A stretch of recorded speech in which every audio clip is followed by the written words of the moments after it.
Vale.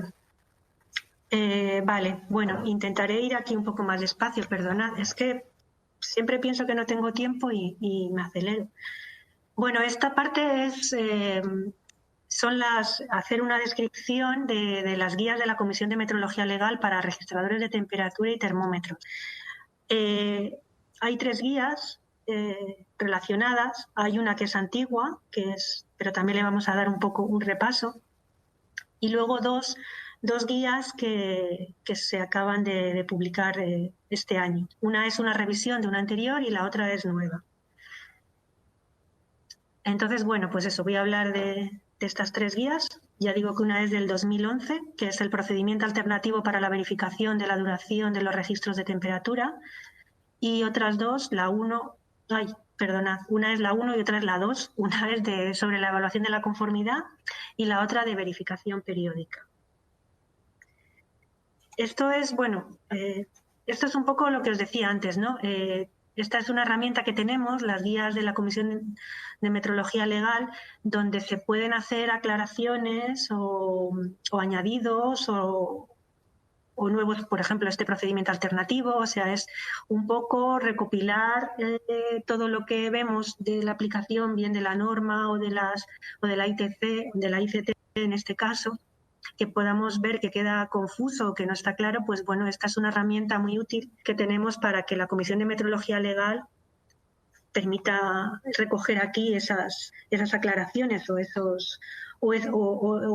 detalles que sean necesarios para hacer las evaluaciones de la conformidad o las verificaciones. Entonces, bueno, la primera guía que tenemos, esta es del 2011, esta venía en relación a que, bueno, y todavía sigue en vigor, pues la norma de verificación periódica, la 13486, cuando habla de la verificación de la duración de los registros del tiempo, perdonad, que también hay una errata en la transparencia, de los registros del tiempo, da un procedimiento de ensayo, pero permite que haya otros que se puedan definir por el fabricante o por otros métodos que se puedan utilizar para hacer este ensayo. Entonces, como el procedimiento que da esta norma es la de la variación brusca de la temperatura al inicio y al final del periodo de registro, es decir, es un procedimiento en el que se supone que el verificador no tiene acceso al reloj del registrador. Entonces lo que hace es, le mete una variación brusca de temperatura y crea una marca, y cuando acaba la duración que establece la norma vuelve a hacer otra marca con una variación brusca y mide el tiempo entre esas 2 marcas. Esto requiere un tiempo de registro muy largo. Entonces esta guía nos da 2 procedimientos alternativos. Uno es la verificación de la duración de los registros. Otra vez he puesto temperatura, perdonad. Ya cuando cargues las presentaciones lo corrijo. La verificación de la duración de los registros del tiempo midiendo la frecuencia del reloj. Y otro es comparando un reloj de referencia con el reloj del registrador. En el primer método, pues se mide la frecuencia del reloj con respecto a la frecuencia de referencia que da el fabricante y, bueno, para ello primero, claro, el registrador tiene que estar estable. Es decir, que necesitamos que esté funcionando. Bueno, aquí en este procedimiento se dice que esté funcionando 1 hora para que el reloj esté estable, y se medirá con un frecuencímetro patrón en un lugar indicado por el fabricante. Y entonces damos cuál va a ser el porcentaje del error, que luego se comparará con el error máximo permitido. Y aquí viene una fórmula que es equivalente a la que viene para tiempo en la norma.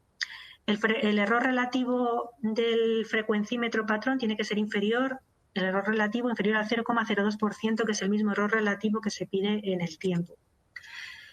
En el segundo método, lo que se hace es tener acceso al reloj del registrador de temperatura. En este caso es necesario visualizar el reloj del registrador en la pantalla. Si no aparece en un primer momento, pues habrá que, mediante el menú, acceder al reloj. Entonces aquí el método es muy sencillo. Se trata de comparar el tiempo que mide un cronómetro patrón con el que mide el reloj del registrador, y lo demás pues es equivalente al ensayo de la norma, la fórmula para calcular el error, etcétera. Entonces el tiempo mínimo del ensayo se calcula con una fórmula que aparece en el apartado 623 de la norma. ¿Y qué pasa? Pues que este tiempo de ensayo depende del error máximo permitido y de la resolución del reloj. En el caso de que la resolución del reloj sea de 1 minuto, nos da un tiempo mínimo de ensayo de 8 horas. Como ese tiempo es muy largo y hay registradores que solamente tienen resoluciones de minuto, la salida que ofrece esta guía es que se ponga en marcha el cronómetro patrón en el instante en el que el reloj del registrador cambia de 1 minuto al siguiente. Esta operación se hará de una forma rápida y sin dudar, y que el cálculo del tiempo se considera que la resolución será 1 segundo, con lo cual dividimos por 60 esa duración máxima del ensayo y pasamos a unos tiempos del orden de minutos. Esto estaba en relación con una pregunta que se hizo en la primera parte de la jornada, que era cuando yo decía que aquí no aparecía nada sobre cuál es la incertidumbre que aporta ese sincronismo manual que se va a realizar entre cuando se aprieta el cronómetro a la vez que cambia la indicación en el registrador. Aquí no aparece nada sobre incertidumbres. Es cierto que luego, posteriormente, habrá que hacer un cálculo de incertidumbres y se tendrá que tener en cuenta ese error en el sincronismo, pero aquí en la guía no dice nada. Esto, bueno, como ya ha contado Juan Manuel también en la primera parte sobre normas, esta parte del ensayo del error en el tiempo es una de las cosas que están en discusión para la futura norma de periódica, y bueno, cuando esto esté resuelto, pues seguramente esta guía pues también habrá que actualizarla o por lo menos, sí, me imagino que actualizarla, porque estos procedimientos seguirán siendo válidos para ensayar registradores que tengan acceso con el reloj. La otra guía de la que vamos a hablar es de la guía 1 de 2020. Esta es una actualización de una guía previa que había sobre evaluación de la conformidad. Entonces, en la antigua guía se hacía referencia al Real Decreto 889 y a la ITC antigua. Entonces, bueno, pues la hemos actualizado para el nuevo Real Decreto, para la nueva ICT y ya también para la nueva norma 12830. Entonces, bueno, esta guía tiene varias partes, hace unas consideraciones sobre el examen de tipo, sobre el módulo D, luego también hace otras consideraciones sobre el módulo F y también sobre el módulo D. Y luego ya también da unas pautas, instrucciones o recomendaciones sobre los contenidos del certificado de examen de tipo, del certificado de conformidad según módulo F y D, y también, bueno, de la declaración de conformidad de los instrumentos de medida que hace el fabricante. La verdad es que solamente hace referencia a lo que es el Real Decreto 244. Entonces, bueno, es cierto que, bueno, sobre la parte del examen de tipo, pues bueno, como os decía, sobre todo ahora se refiere a la legislación vigente. Y bueno, tiene bastantes cosas, bastantes puntos. Algunos son un poco repetidos o son en paralelo con lo que ya dice la legislación y que aquí se recalcan, ¿no? Entonces, bueno, pues se trata de garantizar una correcta instalación posterior y un uso adecuado de los instrumentos de medida y que las verificaciones periódicas se realicen correctamente. Es decir, que cuando estamos haciendo la evaluación de la conformidad, intentemos pues eso, ver que posteriormente no vamos a encontrar muchos problemas para su instalación, para su uso y para su verificación. Entonces, bueno, por ejemplo, he marcado algunas cosas que pueden ser más interesantes de destacar, ¿no? Porque vienen muchos puntos.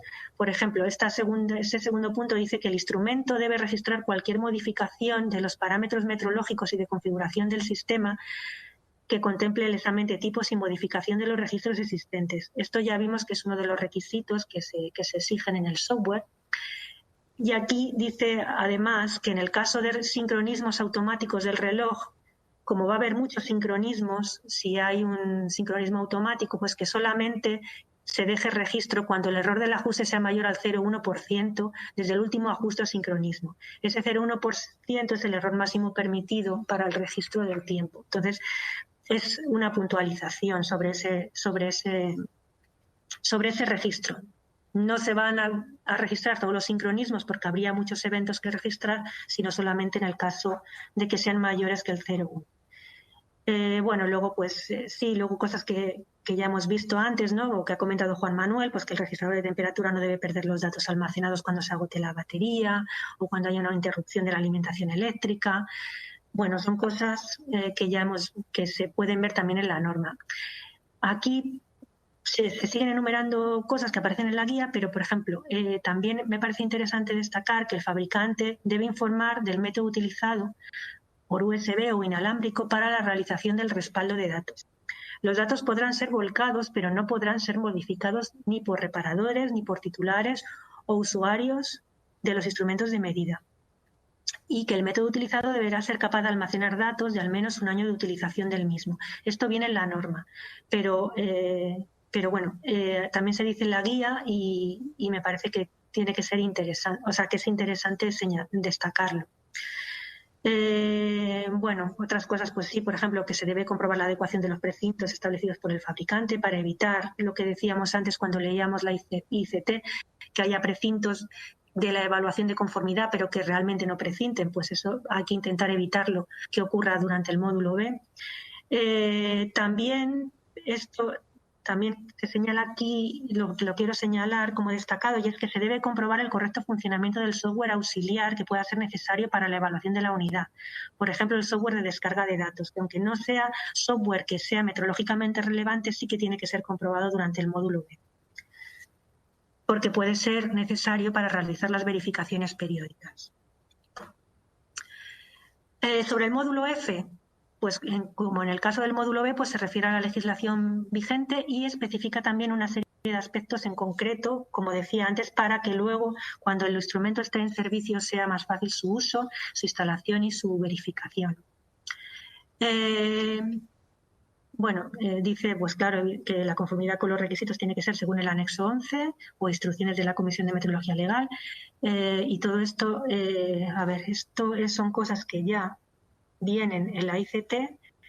Sí que, por ejemplo, que se debe comprobar el correcto funcionamiento de los dispositivos auxiliares, de la impresora, del visualizador y de la conexión externa. Dice cuál es, bueno, esto también viene en el Real Decreto, son cosas que se dicen en el Real Decreto y cuáles son los ensayos. Y vienen dos cosas que a destacar, ¿no? en esta parte del módulo F, que en el caso del ensayo de determinación del error en la medida de la temperatura, la incertidumbre de los equipos patrón deben ser inferior a los indicados en la tabla 7 de la norma. Como decía Juan Manuel, la inclusión de estos requisitos de patrones en las normas de evaluación de la conformidad antes no se recogía, es un aspecto nuevo. Entonces aquí se dice que se deben aplicar esas tablas. Y en el caso de registradores, para el ensayo de determinación en el registro del tiempo, pues que se va a seguir lo indicado en el apartado 6.5 de la norma 12830. Sobre el módulo D, lo único que dice la guía es que todos los ensayos y comprobaciones que realizará el fabricante en el módulo D deben ser exactamente los mismos que los del módulo F y con los mismos requisitos. Y que el organismo de control, una vez que haya, esto ya no es sobre el fabricante, sino lo que hace el organismo de control que evalúa al fabricante, que realizará auditorías periódicas mínimo una anual y que habrá visitas inesperadas, las que el organismo de control estime necesarias en base a los resultados de auditorías periódicas y que el periodo de reevaluación se establece en 3 años.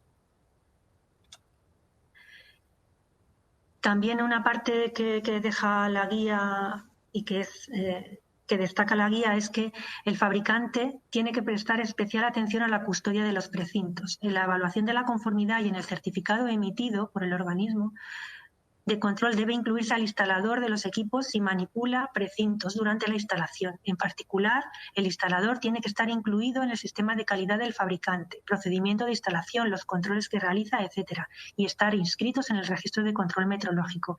Esto es para que en ningún momento el fabricante pierda la trazabilidad de todo desde que sale el instrumento de la fábrica hasta que sea puesto en servicio. Es decir, que si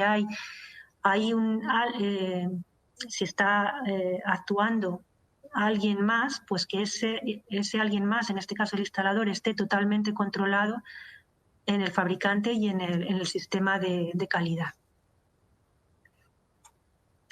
En cuanto a los certificados, bueno, pues sobre el certificado de examen de tipo, vienen muchas cosas, ¿vale? Entonces, bueno, vienen muchas cosas que deben estar bien en el certificado o bien en los anexos que van con el certificado, ¿vale? Entonces, bueno, aparte de las cosas que aparecen, que deben aparecer siempre, o sea, las características metrológicas, las medidas requeridas para garantizar la integridad de los instrumentos, los precintados, la identificación del programa informático, el marcado del instrumento, de las sondas, las informaciones necesarias para verificar las características, los subconjuntos, cuáles son las sondas intercambiables, los posibles alargamientos de los cables, los tipos de empalme, las impresoras, los intervalos de registro que se pueden configurar, cuáles son las opciones, la periodicidad de las medidas, todo eso. Y además, no solo en el certificado, sino en los anexos tiene que haber más información. Por ejemplo, en la parte de software, se tiene que cumplir todo lo que aparece en el anexo de software, en el Real Decreto, en el anexo 2, y además se tiene que cumplir lo que se especifica sobre software en la norma de 2019 o en un procedimiento equivalente. Y aquí sí que se dice, puesto que la norma ni el ICT no se dice, aquí sí que decimos que el nivel de riesgo que se debe utilizar en el mencionado análisis cuando se hacen los ensayos de software es el nivel 3. Luego, pues, cuáles son los niveles de acceso a la información y, bueno, parámetros de carácter metrológico y de ajuste que tienen que estar protegidos, como el software, la instalación de las ondas, los ajustes de calibración, los parámetros que sí puede modificar el usuario, o sea, cuáles tienen que estar protegidos, cuáles no tienen que estar protegidos, que modifique el usuario, la ubicación, la fecha, la hora, las longitudes máximas de los cables, las especificaciones técnicas, los sensores intercambiables, cómo es la placa de características, dónde se pone, los precintos. Y también importante es que en el certificado de examen de tipo tiene que incluir los procedimientos específicos para la correcta verificación periódica o de después de reparación o modificación del instrumento. En particular, cómo se hacen cuáles son las condiciones de respaldo de los datos del registrador. Y esto es obligatorio en los instrumentos de medida en los que los datos metrológicamente relevantes estén solo almacenados en un sistema informático de propósito general. Es decir, tiene que haber instrucciones para el verificador de cómo acceder a esos datos metrológicamente relevantes. Y, por supuesto, la identificación del software. Como he dicho, pues el procedimiento de acceso y al histórico de las modificaciones de los parámetros. Y al histórico de alarmas de mantenimiento y técnicas específicas necesarias, pues todo como son los cables de conexión, cuál es el interface, el software de descarga o toda la información necesaria. Todo eso tiene que estar en el examen de tipo, en el módulo B. En cuanto al certificado de conformidad del módulo F, pues hay que incluir, bueno, lo que se establezca en la legislación vigente, por supuesto, y en particular el número de identificación del certificado, la descripción del equipo y los sensores, la correspondencia del equipo con el examen de tipo, incluyendo el software, y si es el caso que se ha hecho un control estadístico, pues la descripción del lote, y el código y el número de precinto colocado y que se queda en el instrumento. Y lo mismo equivalente en el certificado de conformidad del módulo D que elabora el organismo de control, tiene que estar la identificación del fabricante, la producción afectada, las posibles delegaciones y o instaladores evaluados que están incluidos en el sistema de gestión de la calidad, como hemos dicho antes. Todos esos deben aparecer en el certificado de módulo D que elabora el organismo de control y se lo da al fabricante, cuáles son los precintos y el sistema de gestión de la calidad. Y luego, sobre la declaración de conformidad que hace el fabricante sobre los instrumentos, pues eso no dice nada, simplemente se remite al anexo 5 del Real Decreto. Bueno, esto es sobre la guía 1 de evaluación de conformidad. Luego tenemos la guía 2 de verificación periódica y de después de reparación o modificación. Esta es una guía muy breve, recoge un poco, como os decía, es una herramienta un poco para recoger todas las posibles puntualizaciones o añadidos que queremos hacer sobre lo que está puesto en la legislación. Entonces, bueno, aquí tenemos. Hay unas consideraciones sobre los ensayos de verificación, unas consideraciones sobre los certificados de verificación y unas consideraciones sobre la etiqueta de verificación. Sobre los ensayos. Bueno, los ensayos son los de la PNIC 3 de la orden ICT, ¿vale? Eso está claro. se vuelva a repetir lo que os he dicho, que también está recogido en la ICT, es que nunca se va a cambiar de clase un instrumento. Se deben cumplir con los errores máximos permitidos para la clase que está en la placa de características. Repite también lo de que en el caso de registradores, si el desfase horario es superior a 2 horas, será no favorable, pero aquí añade que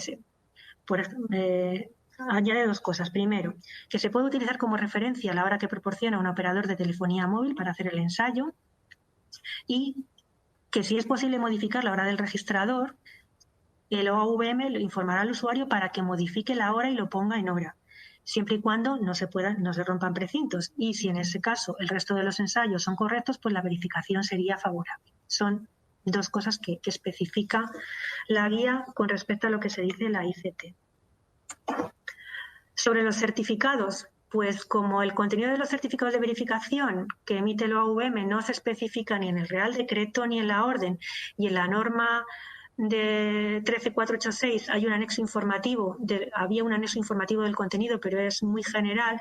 Aquí en esta guía se ha recogido lo que se considera necesario que al menos contenga el certificado de verificación, que será, bueno, todos los datos del registrador y del termómetro, especificando la clase y así como las ondas verificadas, el lugar donde está instalado el registrador o el termómetro, la versión de software, las temperaturas a las que se ha hecho la verificación o la temperatura, y los precintos con los que se queda el instrumento con su número de identificación.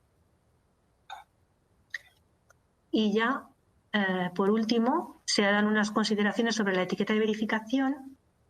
Vimos que en el Real Decreto 244 se dice que la etiqueta de verificación debe estar en un lugar visible del instrumento, de la instalación que lo soporte o en la documentación que lo acompaña. Como había un poco de variabilidad, en el caso de los registradores que estaban embutidos en el salpicadero del vehículo, había un poco de variabilidad sobre dónde se colocaban estas etiquetas, y algunas comunidades autónomas consultaron al CEM. Entonces, bueno, esto se trató en el grupo de trabajo de registradores, y finalmente, para que todo el mundo pusiera la etiqueta en el mismo sitio, pues se incluyó esto en esta guía.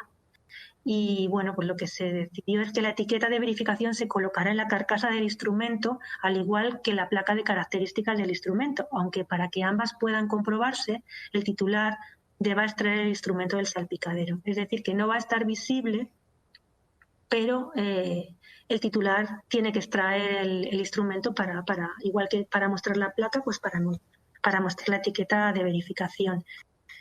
Y bueno, esto es el resumen así rápido de lo que contienen estas guías, a la espera de, bueno, pues de vuestras sugerencias y preguntas o consultas.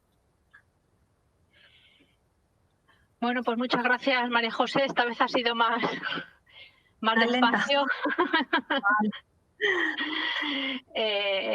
Bueno, aquí de momento no veo ninguna pregunta, ningún comentario sobre este tema en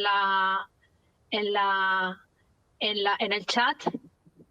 Si había alguna pregunta previa sobre a qué instrumentos se les aplica o no el control metrológico, que veo que Antonia ha contestado ya por escrito. No sé si alguno de vosotros tiene alguna pregunta más o quiere hacer algún comentario.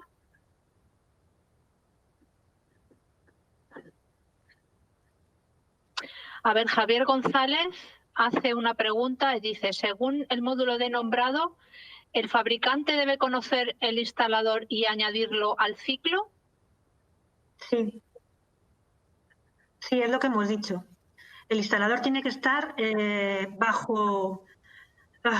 totalmente bajo el paraguas del fabricante. Tiene que estar incluido en su sistema de calidad, debe recogerse, incluso debe aparecer en el certificado de módulo D emitido al fabricante.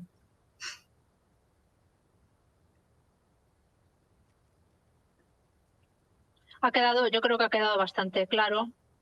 No sé si Javier González quiere decir algo más o alguna pregunta más sobre este tema.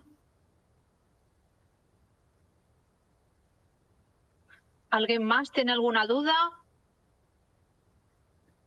A ver, Pío Yaría dice: pregunta, ¿debería haber un sitio en el que puedan estar a disposición de los AVM los exámenes de tipo?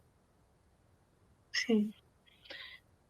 Bueno, en principio lo que sí es cierto que aquí, o sea, el CEM sí que publicamos, digamos, la carátula o la primera página de todos los exámenes de tipo que se nos comunican. Pero la primera página, no toda la documentación. Los exámenes los tiene el fabricante. Supongo que habrá que pedírselos que los OAVMs pueden pedírselos a los fabricantes.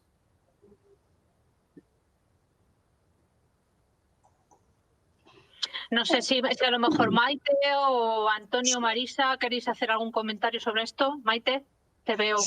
Sí, a ver, los certificados y los exámenes de tipo están a disposición de la autoridad pública competente, con lo cual son las autoridades públicas competentes las que tienen que solicitarlo. Y si un organismo necesita, aparte de la carátula, alguna información más, yo creo que en principio debería ser a través de la administración pública competente. Pero no sé si eso, Antonio o Marisa, han tenido algún tipo de solicitud de estos certificados.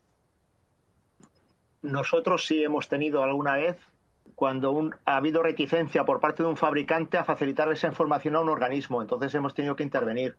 Y en este caso sí que el fabricante nos lo ha facilitado con los compromisos de confidencialidad que ello conlleva.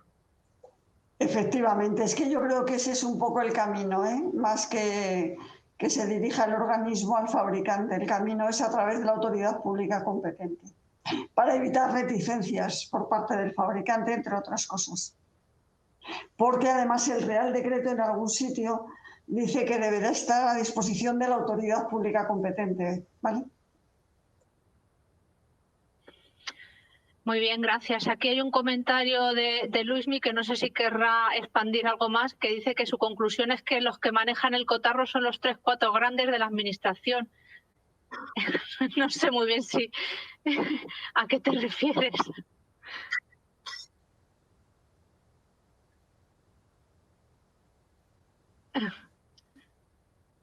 No sé si quieres aclarar este comentario, Luismi. No, bueno, si no, José Manuel Soriano comenta que podría ser algo similar al registro de control metrológico. Hombre, pues sí es verdad, pero como dice Maite, comentaba Maite ahí, bueno, podemos tener problemas con el tema de la confidencialidad. Al fin y al cabo, el examen de tipo es propiedad del fabricante. Pero al final el fabricante lo que sí que tiene que dar, lo que necesita el organismo de verificación es, por ejemplo, dónde están los precintos. O sea, eso es un tema que no es confidencial. ¿Dónde están los precintos? Es algo necesario que tiene que saber el organismo para poder realizar la verificación. Entonces, eso, bueno, pues sí que habría que hacer alguna recopilación o algo para que ellos pudieran tener los precintos. Pero yo entiendo que si tanto el organismo, la administración o algo se lo piden al fabricante, sí que tiene obligación de dar ese tema. No cosas que sean privadas de él, sino el tema de la ubicación de los precintos, que eso es necesario saber dónde están. A ver, me gustaría comentar una cosa. Lo que yo me refería sobre el registro de control metrológico es que los organismos de verificación nos tenemos que estudiar literalmente las actas de ensayo, los anexos técnicos para poder hacer el examen administrativo correctamente. Entonces, claro, si hubiera un canal, nosotros no podemos saber hasta que un equipo no está en el mercado. Nosotros no tenemos o deberíamos tener un canal directo con los fabricantes. Pero sí que es cierto que si los fabricantes pusieran a disposición, tanto de la administración como de los organismos autorizados, mediante un acceso restringido esa información, nosotros la podríamos tener de primera mano. Es decir, se da la circunstancia de que sabemos que existe algo porque lo hemos visto en el mercado, porque un instalador lo está poniendo. Entonces, claro, tenemos que ir corriendo a pedirle al instalador y, por supuesto, diciéndole que para hacer nuestro uso interno, y a veces son reticentes, ese ensayo de modelo, y más ahora con la nueva ICT, que es súper estricta en el tema del examen administrativo y, como hablaba más del tema de los precintos fundamentalmente. tema de software, cómo se accede a los software, que eso sí que efectivamente he comprobado que ya viene muy explícito. Yo me refería a ese canal, a un canal que fuera restringido con algún acceso a una persona exclusiva de cada uno de los organismos. A eso era a lo que yo me refería. Hombre, es una buena sugerencia. No sé hasta qué punto podría ser factible. Tenemos aquí un comentario de Salvador Ruiz, que es fabricante, y dice que desde el punto de vista del fabricante estamos bastante reacios a la entrega del certificado de tipo por su contenido. Si el contenido no fuese sensible, no habría problema. No sé si, Salvador, ¿quieres ampliar un poco más este comentario? Sí, bueno, comentar que en nuestro caso el certificado tenía acompañado informaciones, detalles constructivos que no queríamos entregar, y ha habido veces en que se ha dicho que no, y se ha recurrido precisamente a las autoridades competentes para que pudiesen respaldar ese certificado. Pero si en el caso de los verificadores realmente lo que necesitan es solo la ubicación de los precintos, con un manual de verificación creado por el fabricante estaría más cubierto el asunto y no haría falta. Con la carátula y ese manual sería suficiente.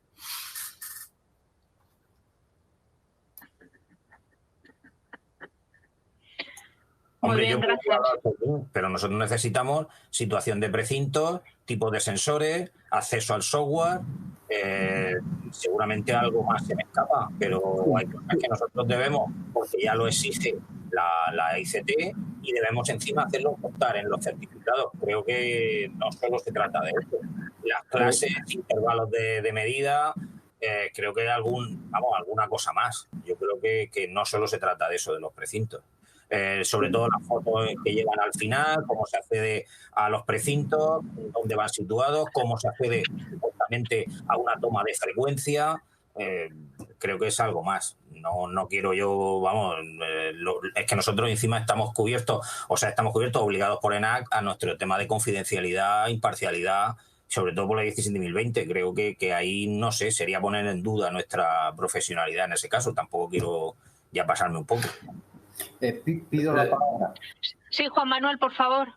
Hola, buenos días. Mira, yo manejo muchísima información confidencial y es muy delicado porque está el esfuerzo de los fabricantes.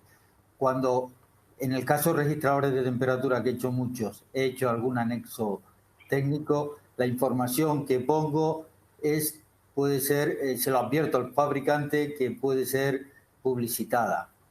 No sé si es el camino, es decir, pongo todo lo que me están pidiendo, una descripción del aparato, pongo qué elementos tiene que tener para que cualquier organismo de verificación pueda acceder a ella. Yo creo que la información que debe estar en un anexo técnico, luego puede ya tener anexos al anexo técnico donde vaya información confidencial. Por ejemplo, toda la evaluación de software o parte ya interna del equipo es confidencial, va referenciada. Pero todos estos aspectos generales que están hablando los organismos de verificación, comparto su opinión, que deben de tener acceso. Para mí a veces es muy complicado porque, claro, yo no tengo un equipo, no he hecho aprobación de modelo de un equipo, sino más de un equipo. Y yo creo que el camino es ir al fabricante, aunque yo le dé toda la documentación a la comunidad autónoma competente, pero lo lógico es solicitarlo al fabricante y ya está. Pero la información que yo doy en un anexo técnico puede ser vista por cualquiera. No hay información confidencial ahí. Muy bien, muchas gracias, Juan Manuel, por la aclaración. No sé si alguno más de vosotros quiere comentar algo más sobre este tema. Bueno, Esther Ferrer también decía que era... ¿Sí? ¿Sí? ¿Quién es? Hola, soy Javier González, que antes he hecho la pregunta sobre conocer a los instaladores. Sí. Y como fabricante creo que es bastante difícil conocer a todos los instaladores que vayan a instalar tu equipo. Porque al final, si vendes a toda España, ¿cómo conoces a todos los instaladores? O todos los instaladores tienen que estar registrados en el control metrológico y tener sus propios precintos. Es como conocer a todos los talleres de España al final, creo yo. ¿No? Pues si van a poner, si los instaladores van a poner precintos, pues tienes que conocerlos, no hay otra solución.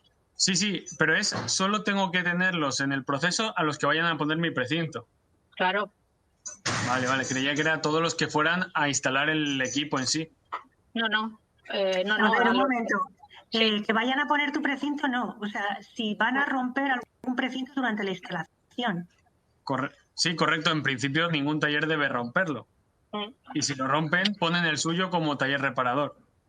Y ahí es cosa de ellos, ¿no? Entiendo. Sí, eso tiene que ver con lo que pone, con el párrafo ese que hablamos que ponía el AICT, de que si durante la instalación, entonces ya no vale solo el módulo F, necesita una verificación después de reparación o después de modificación. Eso es lo que dice la AICT. Claro.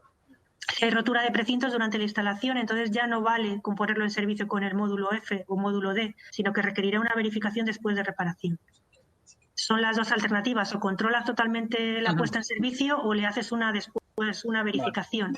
Vale, entonces yo como fabricante vendo, instalan, pero no modifican ningún precinto, por lo que no tenga que estar constatado porque al final no ha modificado el equipo. De acuerdo. Vale, muchas gracias. Bueno, más comentarios. Por aquí David Ávila Tomás comenta que el manual de verificación por el fabricante sería una opción interesante. No sé si algún comentario más sobre este tema. Ya estamos llegando prácticamente a la hora ya de finalización de la jornada. Si alguno más tiene algo que decir. Bueno, pues si no, dejo la palabra a Maite López, nuestra directora de división, para que clausure la jornada. Maite, por favor. Bueno, aunque he intervenido varias veces, lo que quiero ahora es agradecer primero a los organizadoras de la jornada, a Dolores y María José, y a todo el equipo del área de temperatura que ha trabajado en ello.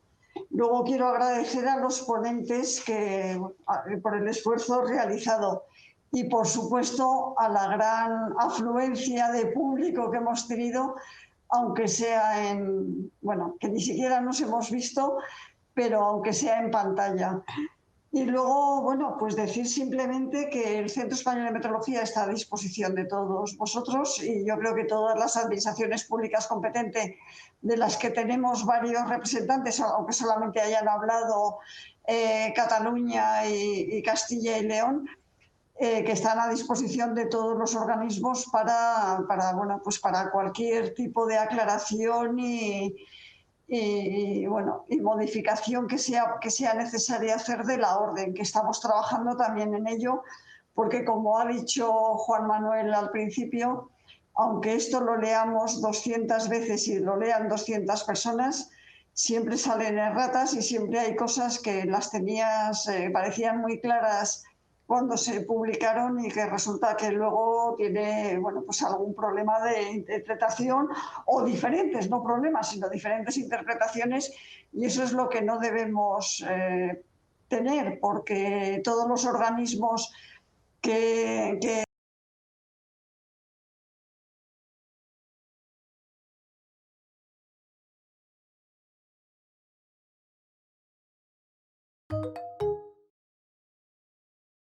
la verdad es que en ese sentido es complicado.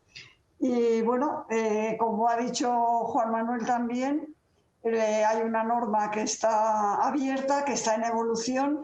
Todas aquellas sugerencias y todas aquellas cuestiones de la vida práctica que consideréis que deben tenerse en cuenta, porque el papel lo soporta todo, pero luego hay que aplicarlo, por favor, hacérselo llegar o a María José y a Juan Manuel o a Dolores, para que se tenga en cuenta la normativa, porque las normas sabéis que son de obligado cumplimiento en cuanto se indica en una orden o un real decreto que es de obligado cumplimiento. Y el anexo de temperatura está lleno de las normas UNE, ¿no? Entonces, ISO y UNE, ¿no? Entonces, por favor, hacérselo llegar.